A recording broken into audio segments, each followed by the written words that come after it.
నీ యావత్ జీవితాన్ని, ఇదిగో ప్రభా, నా ఇష్టం కాదు, నీ చిత్తం, నన్ను నీ బిడ్డగా అలా మార్చు.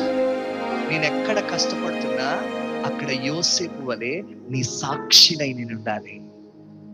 నేను ఎక్కడ కష్టపడి, అది ఇంట్లో పని చేస్తున్నావా,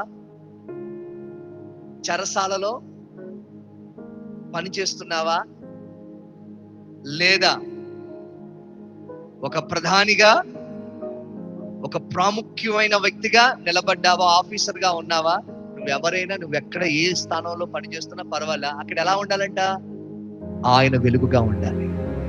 ఎక్కడ చీకటి ఉన్నదో అక్కడ ఆయన వెలుగుగా ఉండాలి. ఎక్కడ అబద్ధం ఉన్నదో అక్కడ ఆయన సత్యంగా ఉండాలి. ఎక్కడ మరణం ఉన్నదో అక్కడ ఆయన జీవంగా ఉండాలి. ఎక్కడ ద్వేషం ఉన్నదో అక్కడ ఆయన ప్రేమగా ఉండాలి. ఎక్కడ సత్యము లేదో అక్కడ ఆయన సత్యంగా.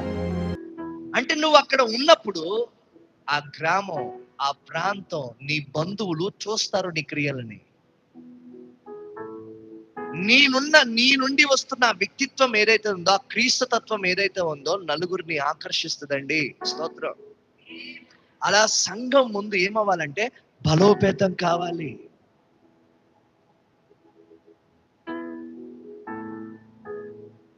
ప్రార్థించుటకు ఆసక్తి ఉందా?